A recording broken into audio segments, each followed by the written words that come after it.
My ukulele is not tuned again. Okay, well, good morning, everybody. Welcome to my crystal ball. Only magical things happen in here, and only mystical creatures are allowed. But today, there's also a wizard and a fairy godmother. And dun dun dun! And it is Imagine Your Story Summer Reading with the Rockbridge Regional Library in Lexington. I am Fairy Godmother Wendy, and this is the magical, mythical, incredible Wizard Rose. We hope you are ready to go on this journey with us as we explore the creatures that are found in the depths of our imagination and deep down in the parts of our mind that we don't always know about. Okay, I've lost it. So, we might as well get started. Get storied. We might as well get storied. All right, well, you know how we get started every time is our hello song. Everybody knows the hello song. It has a little bit of sign language in it. We're going to say hello. We're going to say hello. We're going to see what time it is. And this is the most important part. 2 fingers, 2 friends, hugging. This means friends in sign language. So let's get started. Okay, here we go. Hello, friends. Hello, friends. Hello, friends. It's time to say hello again. Hello, friends. Hello, friends. Hello, friends. It's time to say hello. All right, I feel like I'm kind of ready to go now. And we are going to get started with a warm-up song. And you guys, it's been a little while since we've done this one. So it's going to need some scarves or hat or shirts, dish towels. It's the scarf song, you guys. So something you can wave around. Rose is going to choose to wave her cape around. I have my scarf. You out there in Storytime land, find something you can wave around. Something you can do this with. Okay, so if you have your stuff, it could be socks, it could be your brother's underwear, it could be your sister's. It could be your sister's underwear. It cannot be your mother's underwear or your father's underwear. Yes, it can. Or it can be whatever. It can be your hands. It could be your cat's tail. It should never be your cat's tail. All right, so let's wave them together. Can you do this? All right. 1, 2, 3. We wave our scarves together. We wave our scarves together. We wave our scarves together because it's fun to do. We wear our scarves as a cape. We wear our scarves as a cape. Oh gosh. We wear our scarves like a cape. We wear our scarves like a cloak. We wear our scarves like a cape because it's fun to do. Now, we're gonna toss our scarves in the air and catch them. All ready? 3, 2, 1. We toss our scarves in the air. We toss our scarves in the air. We toss our scarves in the air because it's fun to do. And don't forget, look, I can play peekaboo with my own hat. We play peekaboo with our scarves. We play peekaboo with our capes. Peekaboo with our scarves because it's fun to do. Can I now, choose this one? last one. We ride our scarves like Oh, a we ride our horse. scarves like a horse. And This is a now unicorn. right, of course. We ride our scarves like unicorn. We ride our scarves like a unicorn. We our scarves like a unicorn because it's fun to do. Now, the most important part. We place our scarves in the basket. We place our scarves in the basket, or wherever you found them. We place our scarves in the basket because it's nice to I'm gonna take do. off my hat. It's in the Guess what, guys?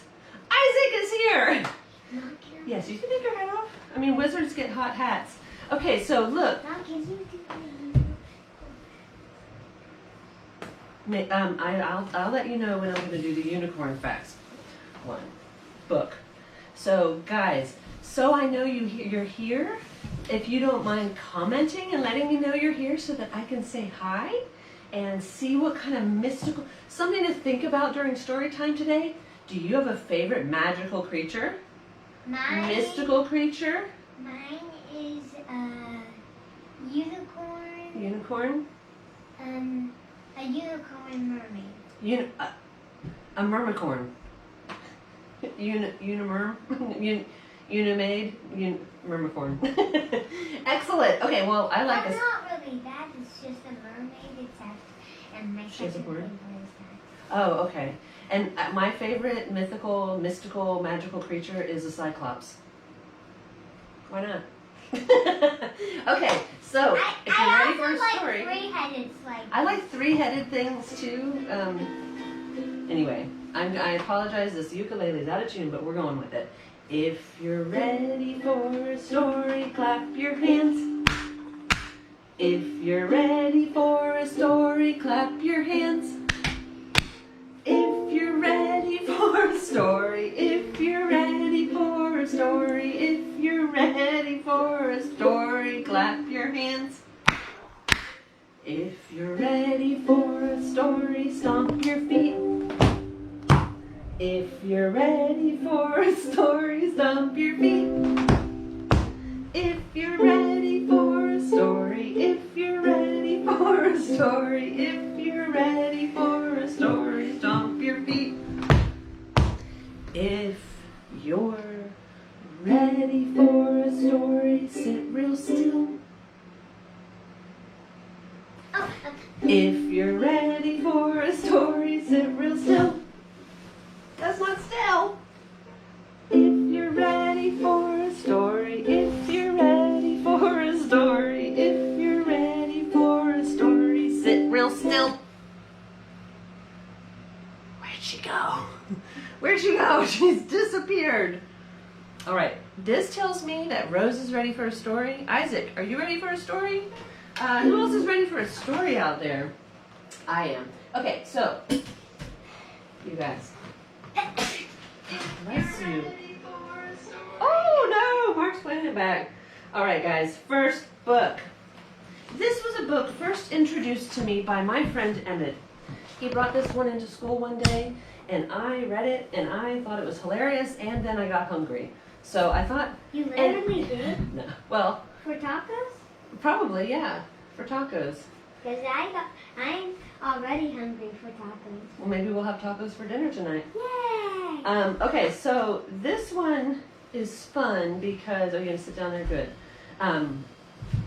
When I think of mythical, magical creatures, when I imagine my story, some of the creatures that always show up is going to be dragons. You've got to have a dragon in a mythical, mystical, magical story. Okay, so of course, I didn't know that dragons love tacos. So this is not only funny, it's educational. All right, dragons love tacos. Oh, Lil and Viv are here. Hi, girls. Hi. We'll see you. Hi. Okay, so I'm going to wait for Mark to move on in so we can see the pictures. Dragons Love Tacos. This one is by Adam Rubin, and it's illustrated by Daniel Salmieri. Illustrated means they do the pictures. They draw the pictures, create the images. Oh, so many tacos. Tacos on a page. This one is published by Dial Books and young readers. Excuse me, Dial Books for young readers. Dragons love tacos. Taco Cave. Hey kid, do you know that dragons love tacos? They love beef tacos and chicken tacos. They love really big, gigantic tacos and tiny little baby tacos as well. I don't think you knew that. I do. Why do dragons love tacos? Maybe it's the smell of the sizzling pan. Maybe it's the crunch of the crispy tortillas. Maybe it's a secret. Either way, if you want to make friends with dragons, tacos are key. Hey, dragon, why do you guys love tacos so much? Look, he's holding a bag on his tail. But wait, as much as dragons love tacos, they hate spicy salsa even more. They hate spicy green salsa and spicy red salsa. They hate spicy chunky salsa and spicy smooth salsa. If the salsa is spicy at all, dragons can't stand it. Why do dragons hate spicy salsa? Well, just one drop of hot sauce makes a dragon's ears smoke.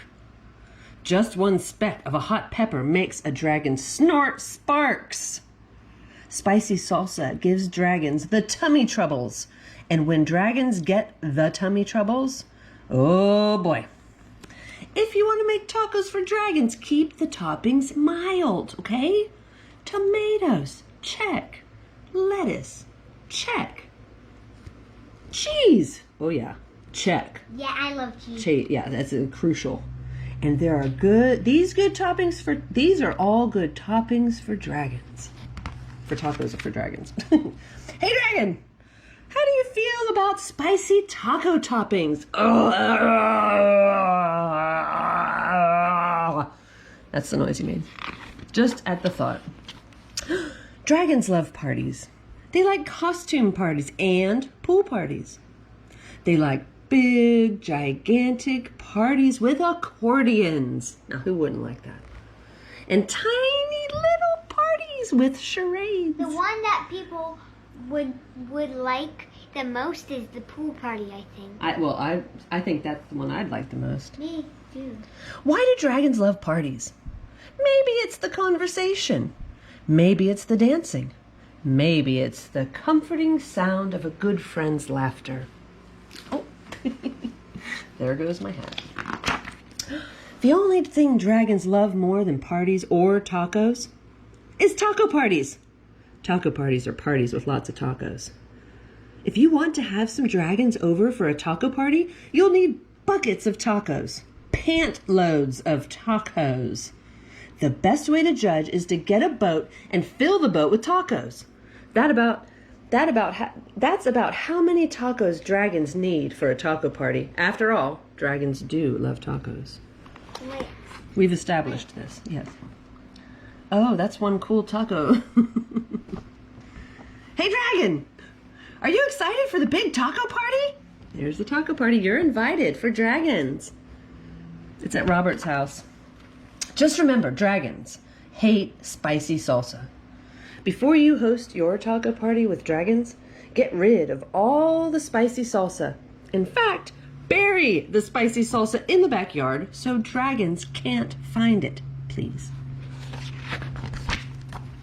These dragons love your taco party. They love the music. They love the decorations. They especially love the tacos. Congratulations! Well done, Robert. Hey, go back. That says I love I heart tacos. I think Rose needs a shirt like that. I think I need a shirt like that. It's a good thing you got rid of all that spicy... Wait a second. What are those little green things in the salsa? You didn't read the fine print. Totally mild salsa. Now with spicy jalapeno peppers. Oh boy, those are super hot. Dragons, listen to me. Do not eat those tacos. Those little green specks in the salsa, those are jalapeno peppers. They are super spicy. I know you love tacos, dragons, but you are not going to love those tacos. Do not let those dragons eat those tacos. Crunch, crunch, crunch. Uh-oh. Too late. Oh, Everything's on fire. Huh. And that's what's left. Oh no. They burned the place down. Why would dragons help you rebuild your house? Maybe they're good Samaritans. Maybe they feel bad about wrecking it. Maybe they're just in it for the taco breaks. After all, dragons love tacos. So they came back to help fix it because it was worthwhile to them. They'll never make that mistake again, I don't think. So, I mean, a lot learned here. This is a very informative book. And we're not going to make that mistake either next time we throw a taco dragon party, which I have in the schedule for tomorrow. Just joking. Okay, so it's time for another song. We got to get ourselves ready. You never schedule a dragon taco party because... Yet. The key word is yet. I still have time to schedule a dragon taco party. Dragons aren't real. I don't know any dragons. That's interesting because they're kind of like you can't ever see them. Anyway, we're going to do a song. This one, because dragons are so big, big, big, and other mythical creatures are so small, small, small, like fairies, nymphs, sprites, that we're going to do big, big, What big. are nymphs? Like they're little tiny baby fairies. They're little baby fairies. You gotta do this. Okay, so big, big, big. Whoa. All right. Ow. Sorry. Okay, this is big, big, big, guys. Do you remember this one? You have your arms out like this when it's big, big, big. This is small, small, small. This is short, short, short. Do it. This is tall, tall, tall. Yes, it does. This is fast. We'll go really And fast. that part. This is slow, slow, slow. We go super slow. This is yes. And this is no. Miss Farishte! Holla! I know. Huggies from afar. Okay, ready? Big, big, big Rose. You gonna join me? Start with your arms out. Look, I'm ice skating. She's ice skating on her cape. This isn't gonna end well. All right, you ready? Big, big, big. 1, 2, 3. This is big, big, big. This is small, small, small. This is short, short, short. This is tall, tall, tall. This is fast, fast, fast. This is slow, slow, slow. This is yes, yes, yes. This is no, no, no. Should we do it one more time just for fun? Let's do it one more time just for fun. And we'll do it a little bit fast. So fast that I need So to fast go. that when we go fast, it's going to go even faster. All right, ready? 1, 2, 3. This is big, big, big. This is small, small, small. This is short, short, short. This is tall, tall, tall. This is fast, fast, fast. This is slow, slow, slow. This is yes, yes, yes. This is no, no, no. My hat's going to go flying with this song. All right, I feel like I'm, cleared out, ready for another book. So this is a very important, another educational book about mythical creatures. One of Rose's favorites, one of my favorites, one of a lot of people's favorites, but there are things we don't necessarily know about unicorns. So I thought it would be a good time to study up and find out the things that we don't know about unicorns, because I bet there's a few things. So this book is called Unicorns 101. That means the beginning, the most important stuff.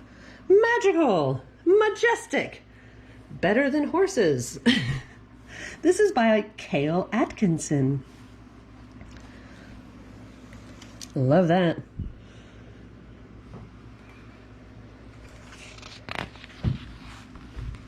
This one was printed by Doubleday Books for young readers by Cale Atkinson. Excuse me. All right. This is a brand new book. Came out last year. Unicorns. You've seen them. You love them. But how much do you really know about them? Meet the top unicorn scientists working today. You've got Professor Glitterpants. He's the grand unistorian. Means he's a historian for unicorns. Professor Sprinkleseed. He's a doctor of magic, or she. Professor Starhoof, who is the rainbow metrics specialist, and Professor Sugarbeard. He's a certified hornologist. He knows everything about the horns. And this is Pete. These unicorn masterminds, with the help of their trusty lab assistant, Pete, are here to bring the facts, settle the mysteries, and show us what the deal is with unicorns. Section 1. What is a unicorn? It takes more than a fancy horn to be a unicorn. Using Pete as our example, let's have a closer look at what a unicorn is like. So the common name is unicorn. The scientific name is better than horsicus.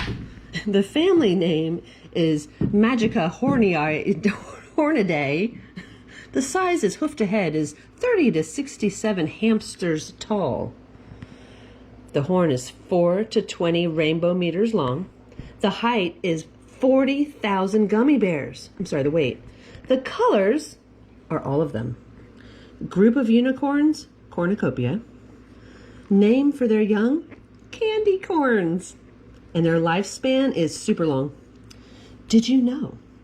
You can tell the age of a unicorn by counting the rings on its horn. See if you can spot the unicorns. You spot any? I see a narwhal. I will spot them for you. There's one. There. There's 2. There. 3. There. 4. I think it was just 4. Got him. Wait. Oh wait, there's one there. Because Pete, can't forget Pete. Okay. Section 2, biology. A unicorn's key features are what separates it from the common horse, typical donkey, or unremarkable pony. He's got a trademark awe-inspiring horn, a luscious mane that smells like cinnamon, colorful and shiny coat, sparkly hooves, and a magical symbol somewhere on its body. That one has a heart. Looking at our Z-ray view, we can see just how a unicorn ticks, and we can also see what Pete had for lunch. Oh. Looks good, Pete. Wow, he's got trains and rainbows and half a donut and an apple.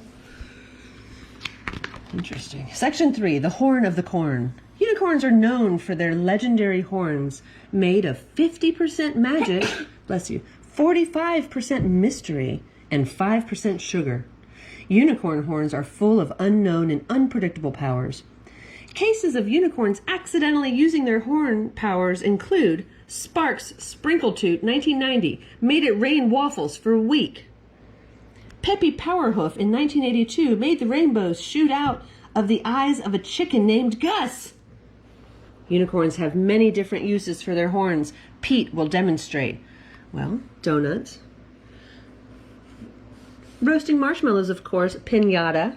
Donut holder. Tent pole. Marshmallow stick. Piñata smasher. Section 4. Diet and digestion. A unicorn's diet is important to keep coats glittery, manes full, and horns strong. While horses may be happy eating boring old hay, unicorns crave the finer things. Things unicorns eat. Ruby and emerald flapjacks, 24-karat cake, peanut butter and pixie dust sandwiches. Things unicorns avoid: salad bars, cheese platters, and utensils. In the name of science, we need to cover what happens after a unicorn eats. Professor Starhoof, are you sure? I'm afraid we must, for science. Like all other animals, unicorns have to go to the bathroom. With one slight difference. Unicorns poop cupcakes.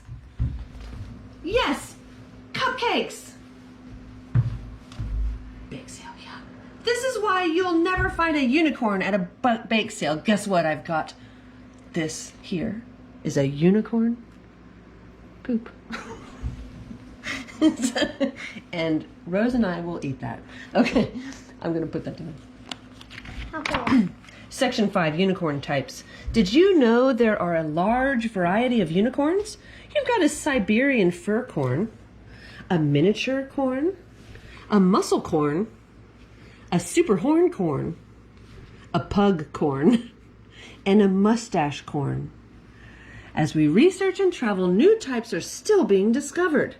Rare and exotic unicorns include a zebra corn, a koala corn, flamingo corn, mare corn, and a hamster corn. There's the hamster corn. I think mare corn. There she is.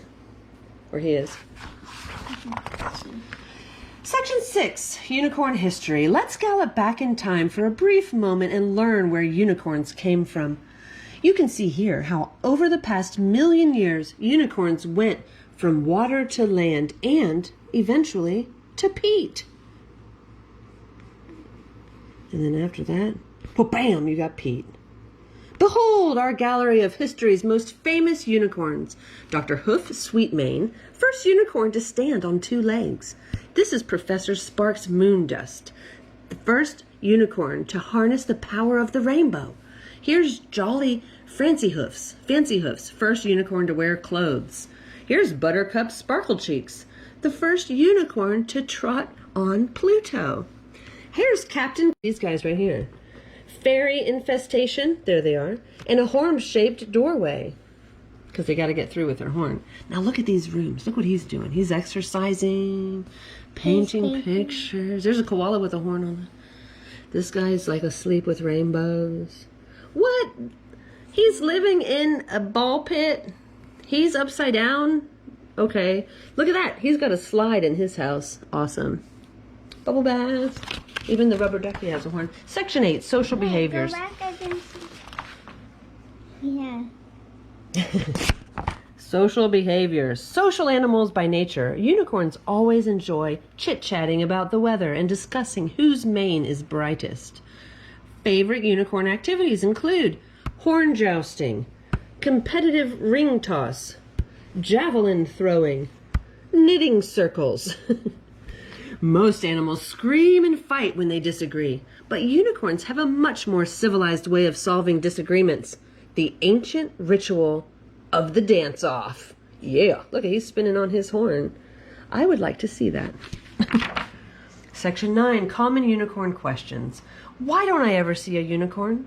Unicorns have become masters of disguise. In order to live a normal life and avoid being mobbed by cornies everywhere they go. See if you can spot Pete hiding in these examples. I'll show you. There. Okay.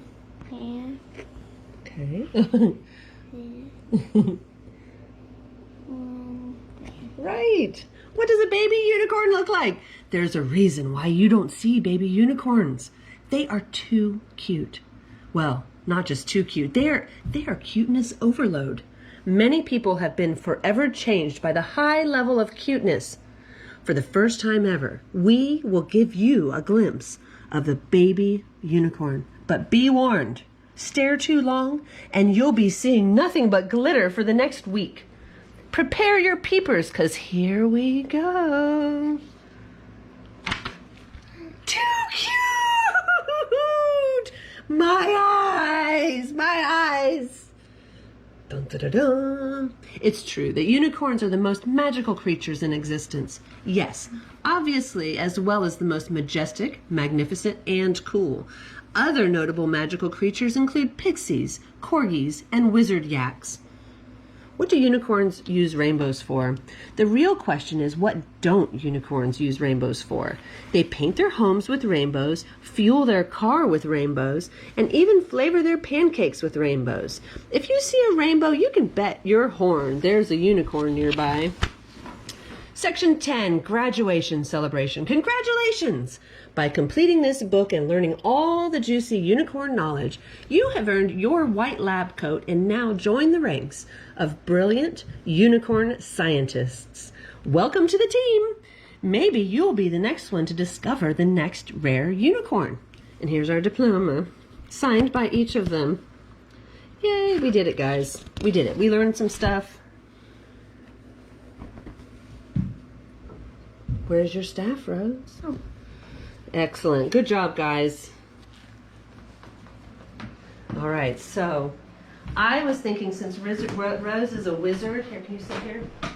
That maybe she could do a spell on me. Because lately I've been wishing that I could be a kid. And I could just go out and play and go swimming and go running around and hang out all day and like sleep and like... You know it's hard because kids also have to do school. Well, it's the summer, so I want to be a kid so I can go run. So, okay. Well, Rose, can you please do a spell for me? Okay. Okay. Can you please try to turn me into a little kid?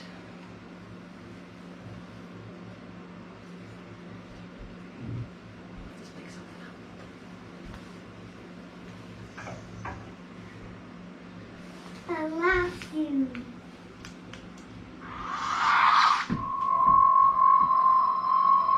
Again. One more time. Last you.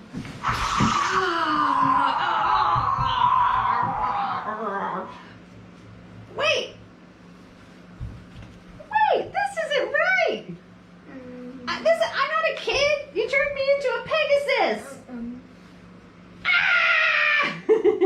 Now what do I do? Elastica.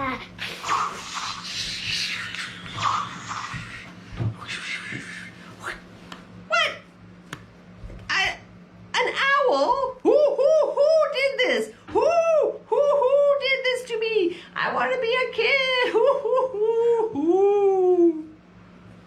Can you try one more time? Please, just change me back. I don't want to be a kid anymore. I want to be a person. Ah! Elastica.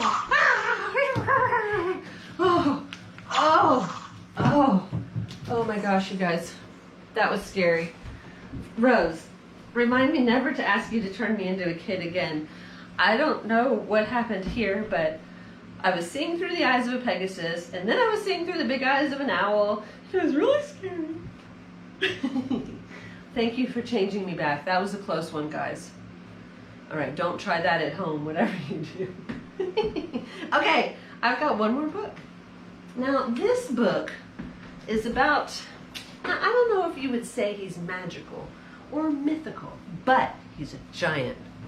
And giants really sometimes end up in my story that I imagine, especially this week. So this is one of the spiffiest giant in town. I love this book. It's written by Julia Donaldson, which is amazing, and pictures by Axel Scheffler. Now this is the Gruffalo people, which everybody loves. So let's find out about this spiffy old giant. This is published by Dial Books for young readers. George was a giant, the scruffiest giant in town. He always wore the same pair of old brown sandals and the same old patched up gown. I wish I wasn't the scruffiest giant in town, he said sadly. But one day, George noticed a new shop. It was full of spiffy clothes. So he bought a spiffy shirt, a spiffy pair of pants, a spiffy belt, a spiffy striped tie, some spiffy socks with diamonds on the sides, and a pair of spiffy shiny shoes. Now I'm the spiffiest giant in town, he said proudly. George left his old clothes behind in the shop. He was about to go home when he heard a sound. On the sidewalk stood a giraffe who was sniffing sadly. Well, what's the matter? asked George. It's my neck, said Giraffe. It's so very long and so very cold. I wish I had a long warm scarf. Cheer up, said George, and he took off his striped tie. It didn't match my socks anyway, he said, as he wound it around and around the giant's neck.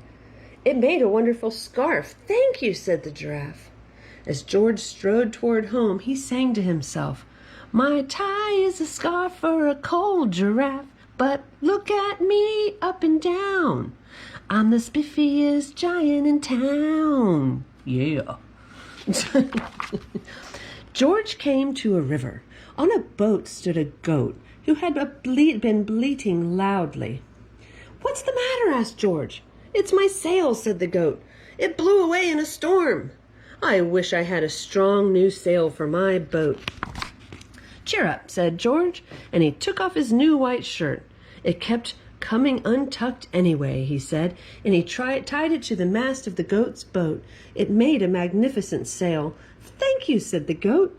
George strode on, singing to himself, "My tie is scarf for a cold giraffe. My shirt's on a boat as a sail for a goat. But look at me up and down.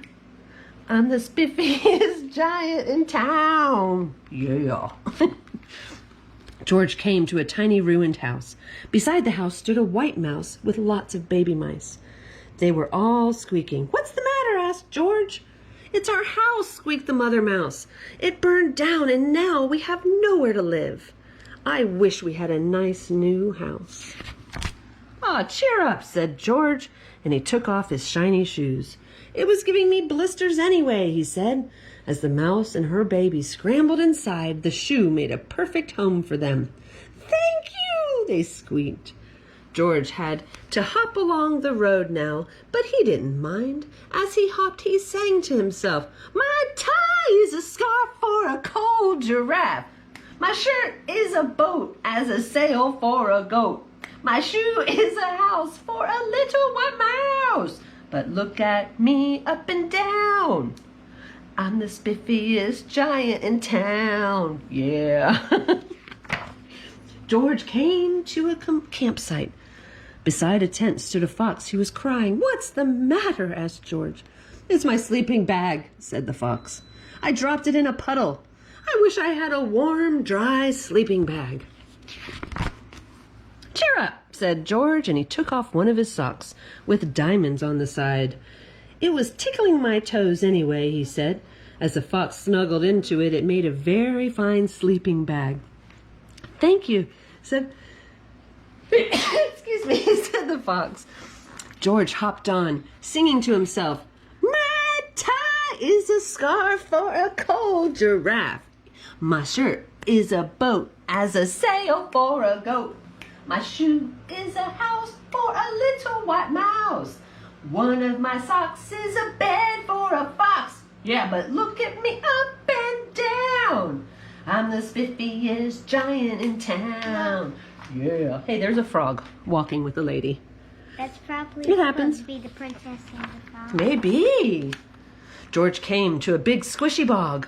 Beside the bog stood a dog who was howling. "What's the matter?" asked George. "It's my bog," said the dog. "I need to get across, but I keep getting stuck in the mud. I wish there was a safe, dry path." "Cheer up," said George, and he took off his spiffy new belt. "It was squeezing my tummy anyway," he said, as he laid it down over the bog. It made an excellent path. "Thank you," said the dog.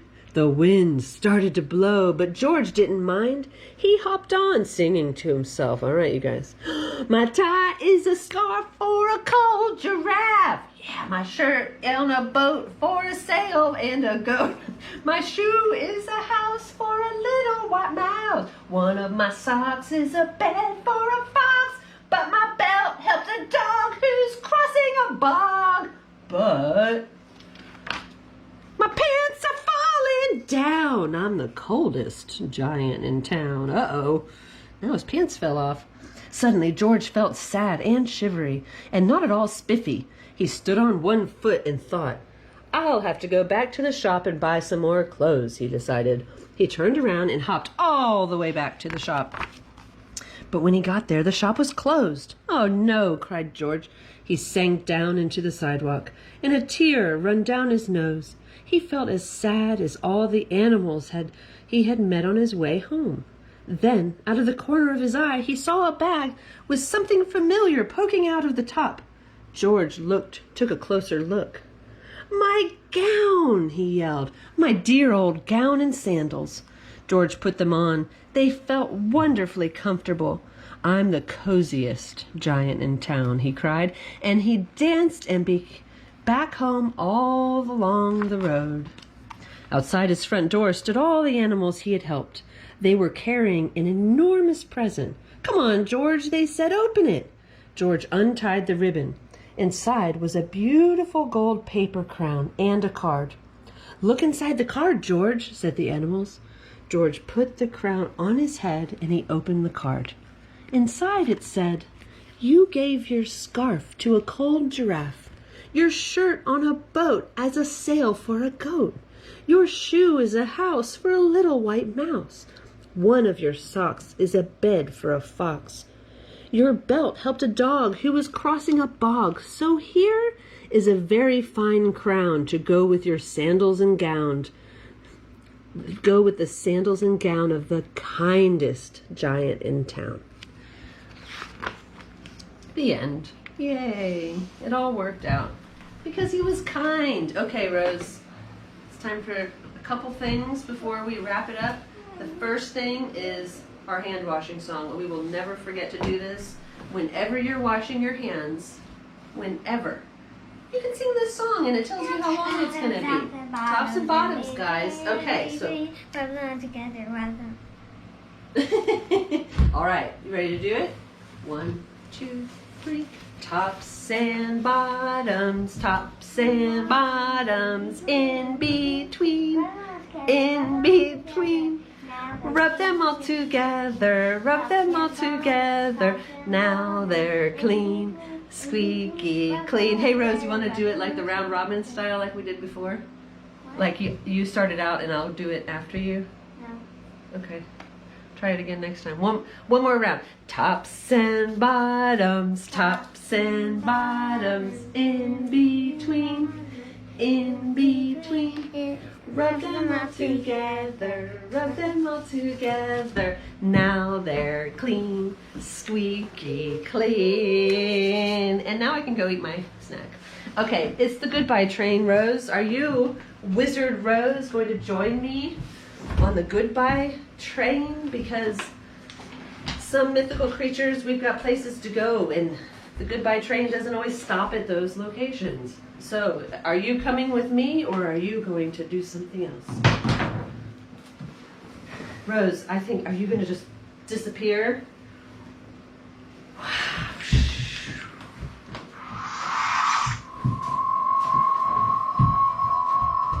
Oh gosh, wow, what happened? She's gone. Oh my gosh. She is magical and she is mystical. The one, the only Rose the Wizard. But for all of you mythical creatures out there, think about what your favorite mythical and magical creatures are and let me know, because we're going to read more on Friday. I'll see you at 10:30. Don't forget to look for the challenge on Thursday at 3 for how to help imagine a better world. Yeah, we'll see you on Friday. All aboard! Oh, the goodbye train is leaving. See us soon. Choo choo! Oh, the goodbye train is leaving. See us soon. Choo choo! Oh, the goodbye train is leaving. The goodbye train is leaving. Oh, the goodbye train is leaving. See us soon. Choo choo!